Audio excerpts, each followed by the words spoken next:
میں نے کہا کہ آپ راجا سے حسد کرتے ہیں کیونکہ اسے میری جیسے خوبصورت لڑکی مل چکی ہے۔ راجا نے مجھے اپنے گھر والوں کی حقیقت کے بارے میں سب کچھ بتا دیا تھا، لیکن یہ نہیں بتایا تھا کہ اس کا ظالم بھائی اس کا ہم شکل بھی ہے۔ آپ اپنی اولاد کے لیے تو کتنے اچھے ہیں، لیکن آپ نے اپنے بھائی پر کتنے ظلم ڈھائے ہیں۔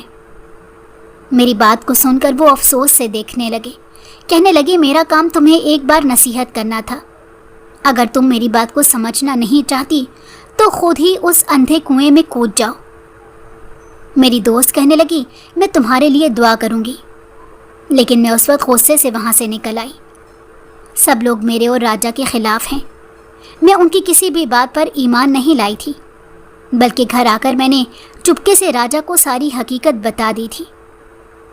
وہ رونے لگا اور کہنے لگا دیکھو، میں تمہیں ہمیشہ سے سچ کہتا تھا کہ جو میں کہہ رہا ہوں وہ بالکل ٹھیک ہے، سب لوگ میرے خلاف ہیں۔ میں نے کہا کہ جلد ہی ہم یہاں سے چلے جائیں گے، ایسی جگہ دنیا بسا لیں گے جہاں کوئی بھی ہمیں ڈھونڈ نہیں سکے گا۔ اگلے دن اسکول جا کر میں نے فادیہ سے کوئی بات چیت نہیں کی۔ وہ مجھے میرے گھر بھی ملنے آئی تھی، لیکن میں نے امی کو کہہ دیا کہ آپ کی وجہ سے میں نے ایسے لوگوں میں اٹھنا بیٹھنا چھوڑ دیا ہے، اس لیے جب وہ گھر آئے تو اسے خود ہی سمجھا کر واپس بھیج دیجیے گا، میں اسے ملنے بالکل نہیں جاؤں گی۔ میری اس تبدیلی سے میری ماں بے حد خوش ہوئی۔ زندگی میں پہلی بار اس نے شاید میرا محبت سے ماتھا چوما تھا۔ پڑھائی کا بہانہ کر کے میں کمرے میں چلی گئی۔ میں نے ایک بات نوٹ کی تھی کہ درمیان میں راجا غائب ہو گیا تھا۔ وہ ہر روز نئی گاڑی میں آیا کرتا اور اس کے کئی بنگلے بھی تھے۔ میں نے ایک روز اس کا پیچھا کرنے کا سوچا کہ آخر کو اپنے راجا کو سرپرائز دے سکوں۔ اسکول سے واپسی پر راجا مجھے لینے آیا، لیکن میں باہر نہ نکلی۔ مایوسی سے وہ وہاں سے نکل گیا۔ میں اس کا پیچھا کرنے لگی تاکہ وہاں جا کر راجا کو سرپرائز دے سکوں۔ یہ ایک عجیب سا گھر تھا، اتنے بڑے بنگلے میں کوئی چوکیدار نہیں تھا۔ یہ بات بڑی حیرانی کی تھی۔ راجا اندر گیا تو میں بھی پیچھے پیچھے اندر کو چل دی۔ اندر جانے کے بعد وہ عجیب راستوں سے گزرنے لگا۔ یہ راستے جان پوچھ کر چھپا کر بنائے گئے تھے۔ اچانک سے وہ ایک تہہ خانے کا دروازہ کھولنے لگا۔ اندر سے لڑکیوں کے رونے کی آوازیں آ رہی تھی۔ میرے دل کی دھڑکن تیز ہو چکی تھی، یوں لگ رہا تھا جیسے چونٹیاں میرے جسم پر رینگ رہی ہوں۔ راجا نے کبھی بھی مجھے اس گھر کے بارے میں نہیں بتایا تھا۔ وہ تو کہتا تھا کہ میرا ایک ہی فلیٹ ہے، اور نہ جانے کون سی لڑکیاں نیچے رو رہی تھیں۔ میرے اندر نیچے جانے کی ہمت نہیں تھی۔ میں وہیں سے بھاگ کر واپس جانے لگی، لیکن میری قسمت شاید خراب تھی کہ راجا نے مجھے دیکھ لیا۔ زبردستی پکڑ کر مجھے تہہ خانے میں لے آیا۔ بھلا اس جیسے مرد سے میں کیسے مقابلہ کر سکتی تھی؟ اندر جانے کے بعد میرا دل خراب ہونے لگا تھا۔ یہاں پر ہر لڑکی زخمی حالت میں پڑی ہوئی سسک سسک کر یہی کہہ رہی تھی کہ مجھے اپنے گھر واپس جانا ہے، جس پر راجا ہنستے ہوئے ان کی بے بسی کا مذاق بنا رہا تھا۔ مجھے لانے کے بعد کہنے لگا دیکھو، تم لوگوں کی ایک نئی مہمان آئی ہے۔ راجا کا لب و لہجہ اچانک سے بدل چکا تھا۔ میں نے کہا یہ سب کیا ہے؟ اگر تم میرے ساتھ مذاق کرنے کی کوشش کر رہے ہو تو یہ بہت برا مذاق ہے، میں تم سے پکا پکا ناراض ہو جاؤں گی۔ میری بات سن کر وہ ہنسنے لگا اور کہنے لگا تمہیں یہ سب کچھ مذاق لگ رہا ہے، آج سے تم بھی ان جیسی زندگی ہی جیو گی۔ میں نے کہا میں نے تم سے محبت کی تھی، تمہیں سب سے بڑھ کر چاہا تھا، تم پر اعتبار کیا تھا، لیکن تم نے میرے اعتبار کو توڑا ہے۔ میں تو تمہیں فرشتہ صرف انسان سمجھتی تھی۔ میری بات سن کر وہ ہنسنے لگا اور کہنے لگا میں شروع سے ایسی لڑکیوں کو ٹارگٹ کرتا تھا جو اپنے گھر سے ستائی ہوئی ہوتی تھیں۔ تم بھی اپنے گھر والوں کی نفرت کا شکار تھی، اسی لیے میری ذرا سی توجہ اور محبت دینے پر میری طرف راغب ہو چکی تھی، اور میں نے موقع کا فائدہ اٹھاتے ہوئے تمہیں اپنے جال میں پھنسا لیا۔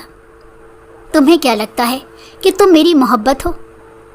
میرے بھائی نے میرے بارے میں جو کچھ بھی کہا تھا وہ لفظ بلفظ سچ تھا۔ میرا اس سے رشتہ بھی اسی وجہ سے ٹوٹا ہے کہ وہ چاہتا تھا میں یہ کام چھوڑ دوں اور اس کی طرح غریبی کی زندگی گزاروں۔ میں اس پر چیخنے چلانے لگی، لیکن اس کا کوئی فائدہ نہیں ہوا۔ وہ مجھے اس تہخانے میں بند کر کے جا چکا تھا۔ اس کے ساتھ ہی میری محبت کا بھوت بھی اتر چکا تھا۔ میرے قریب آ کر ایک لڑکی کہنے لگی کہ جن لڑکیوں کو ان کے والدین پسند نہیں کرتے انہیں کوئی بھی پسند نہیں کر سکتا۔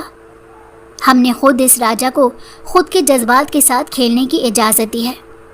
بھلا ہمیں اتنا تو مضبوط ہونا ہی چاہیے تھا کہ خود تنے تنہا اپنے لیے کچھ کر سکتی۔ وہاں آئی ہر لڑکی کی کہانی بہت مختلف تھی۔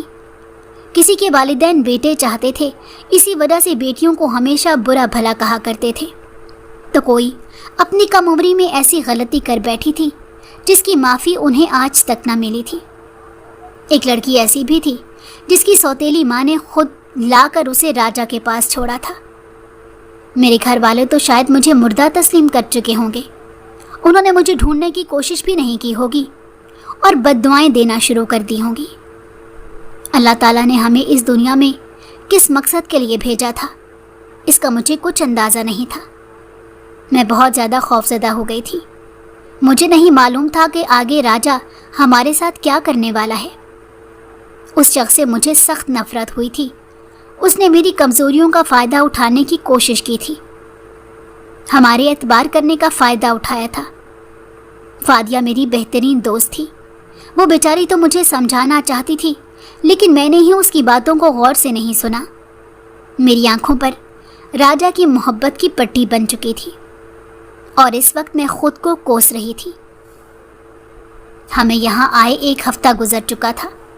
صبح کے وقت بہت کم روٹی اور راشن بھیجا جاتا تھا تاکہ آپس میں ہماری لڑائی ہو جائے، لیکن تھوڑا بہت مل بانٹ کر ہم کھا لیتے تھے۔ میں نے انہیں خاموشی سے منع کیا تھا کہ کوئی بھی لڑکیاں آواز نہیں اٹھائیں گی۔ تم لوگوں کو ابھی جان بنانی ہے تاکہ ہم صحیح موقع کا فائدہ اٹھا سکیں۔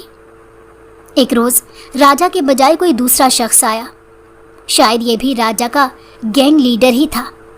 کہنے لگا تم لوگ کل کی مہمان ہو، یہاں سے چلی جاؤ گی۔ کھانا دے کر وہ جا چکا تھا، لیکن ایک غلطی کر گیا کہ جاتے جاتے دروازہ بند کرنا بھول گیا۔ میں نے سب لڑکیوں کو کہا آج ہی ہمیں یہاں سے بھاگنا ہے۔ کھانا کھاتے ہی ہم وہاں سے نکلنے لگی۔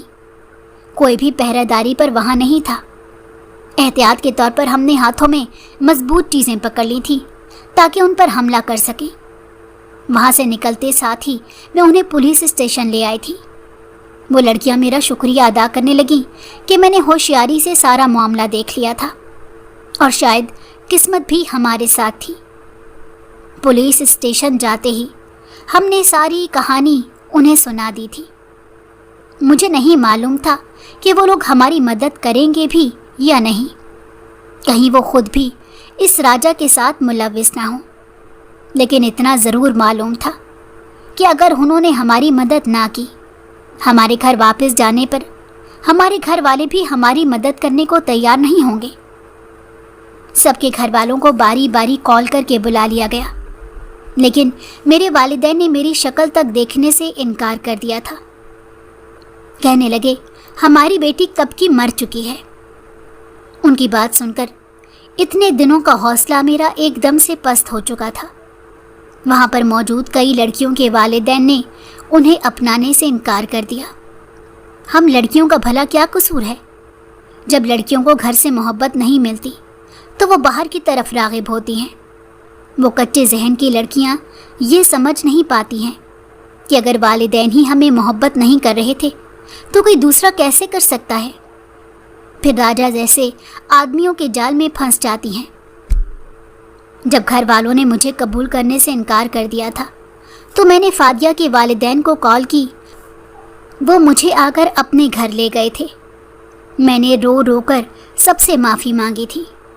فادیہ کی والدہ بہت اچھی تھی، کہنے لگیں کہ غلطی تو انسانوں سے ہی ہوتی ہے اور یہاں آپ کی غلطی سے زیادہ آپ کے والدین کی غلطی بھی شامل ہے، اس لیے ہم آپ کے والدین کو جا کر سمجھائیں گے۔ لیکن اس کا کوئی فائدہ نہیں ہوا تھا۔ وہ ایک کے بجائے 4 بار میرے والدین کے پاس گئے تھے، لیکن میرے والدین نے مجھے قبول کرنے سے بالکل انکار کر دیا تھا۔ راجا کو پکڑا گیا اور ہم سب لڑکیوں کو وہاں پیشی پر پیش کیا جاتا تھا۔ اور حکومت نے میرا خرچہ اٹھانے کا ذمہ لیا تھا۔ دن رات پڑھائی کر کے میں نے آرٹس میں بہت اچھی کارکردگی دکھائی تھی۔ FA میں پورے ضلع میں ٹاپ کیا تھا۔ شاید اس کی خبر میرے والدین تک بھی پہنچ چکی ہوگی۔ میں ان بچیوں کے لیے کام کرنا چاہتی تھی جن کے والدین انہیں چھوڑ دیتے ہیں۔ FA کی پڑھائی کے بعد اسکالرشپ پر ہی یونیورسٹی میں پڑھنے لگ پڑی۔ میں فادیہ کے گھر ہی رہتی تھی۔ ان کے والدین نے کبھی مجھے فادیہ سے الگ محسوس نہیں کروایا تھا، ہمیشہ سے میری ضرورت کو پورا کیا تھا۔ ان کی وجہ سے ہی راتوں کو سونے کی ہمت آ پائی تھی۔ میں ان کی بہت شکر گزار تھی۔ اگر زندگی میں کسی کا احسان چکانے کا موقع ملا تو میں ان کے لیے اپنی جان بھی دے دوں گی۔ پڑھائی مکمل کر کے میں نے کمشنر کی نوکری کے لیے تیاری کرنا شروع کر دی۔ میں چاہتی تھی کچھ بن کر اپنے والدین کے سامنے کھڑی ہوں، ان سے سوال کر سکوں کہ انہوں نے میرا بچپن کیوں تباہ کیا تھا۔ اب میری قسمت میرے ساتھ تھی۔ میں نے خود پر بھروسہ کیا اور جس ماحول میں میں رہتی تھی وہاں کے لوگ مجھ پر بھروسہ کرتے تھے۔ فادیہ کے ابا کہنے لگے، ہماری بیٹی انشاءاللہ ضرور کامیاب ہوگی۔ ان کا چہرہ دیکھ کر مجھے ہمیشہ راجا کی یاد آتی تھی۔ پہلے تو میں غصے کو مشکل سے قابو کر پاتی تھی، لیکن دھیرے دھیرے سمجھ آنے لگی تھی کہ یہ دو مختلف انسان ہیں۔ کمشنر کے امتحانات میں پاس ہو چکی تھی اور مجھے میری من پسند نوکری بھی مل گئی تھی۔ پولیس کے ڈپارٹمنٹ میں جا کر میں نے اپنا نام خود روشن کیا۔ جب میرے والدین کو معلوم ہوا کہ میں اتنے بڑے عہدے پر لگ چکی ہوں تو وہ مجھ سے ملنے آئے تھے، لیکن اب میں ان سے ملنا نہیں چاہتی تھی۔ میں نے انہیں 2 گھنٹے ویٹ کروایا تھا تاکہ وہ اس قیمت کو سمجھ سکے کہ جب کسی کو آپ کی ضرورت ہوتی ہے اور آپ انہیں نہیں ملتے تو آپ کو کیسا لگتا ہے۔ میری ماں مجھے کہنے لگی، تم نے جو غلطیاں کی ہیں ہم اس کو بھول کر تمہیں اپنے گھر واپس لے جانے کو آئے ہیں، آخر کو تم ہماری ہی ذمہ داری ہو۔ جن کے گھر تم رہ رہی ہو یہ لوگ تو شاید تمہاری کبھی شادی ہی نہ کریں، ساری زندگی تمہارے پیسوں پر عیش کرنے کا سوچ رہے ہوں گے۔ میں نے کہا، مفاد کا تو آپ لوگ سوچ رہے ہیں، انہوں نے کبھی ایسی کوئی بات نہیں کی، لیکن آپ لوگوں کے من میں ضرور کھوٹ ہے۔ جب تک اولاد ناکام رہی میں نے برا وقت دیکھا، آپ لوگوں نے میری طرف منہ تک نہیں کیا۔ اس وقت آپ کی ممتا کدھر چلی گئی تھی؟ جن غلطیوں کے بارے میں آپ بات کر رہی ہیں وہ غلطیاں دراصل آپ لوگوں کی تھیں۔ اولاد کو پالنے کا ڈھنگ آپ لوگوں کو آتا ہی نہیں، ایک مشین کی طرح اولاد کو غلام سمجھ لیتے ہیں۔ میرے دل میں آپ لوگوں کے لیے کوئی محبت باقی نہیں رہی ہے۔ میں نے اس وقت سمجھ لیا تھا کہ میرے والدین میرے لیے مر چکے ہیں، جس طرح کچھ سالوں پہلے میں آپ لوگوں کے لیے مر چکی تھی۔ اب یہ برا وقت جیسے میں نے اکیلے گزارا تھا، یہ وقت اکیلے گزاروں گی۔ وہ لوگ واپس جا چکے تھے۔ اس رات میں بہت روئی۔ بظاہر تو میں بڑی مضبوط بن چکی تھی، لیکن اندر سے وہی چھوٹی بچی تھی جو کسی پر اعتبار کرنے سے ڈرتی تھی۔ مجھ کو معلوم تھا کہ میں کسی کے لیے خاص نہیں ہوں، اپنی زندگی کو دوسروں کے لیے وقف کر دیا تھا۔ اس دوران فادیہ کی شادی بھی ہو گئی تھی اور میں نے اس کے والدین کی ذمہ داری اٹھا لی تھی۔ بے سہارا لڑکیوں کی پوری مدد کیا کرتی تھی، ان کے والدین سے جا کر خود بات کرتی تھی، ایسی لڑکیوں کو سمجھایا کرتی تھی کہ اپنی زندگی کبھی بھی کسی دوسرے مرد کے لیے خراب کرنے کی ضرورت نہیں ہے۔ فادیہ کے والدین تو میری شادی بھی کرنا چاہتے تھے، لیکن میں نے خود انہیں منع کر دیا تھا کہ شاید میں یہ رشتہ ابھی سنبھال نہیں سکتی ہوں۔ جب دھیرے دھیرے میرا زخم بھرے گا تو ضرور زندگی میں یہ رشتہ بنانے کا سوچوں گی۔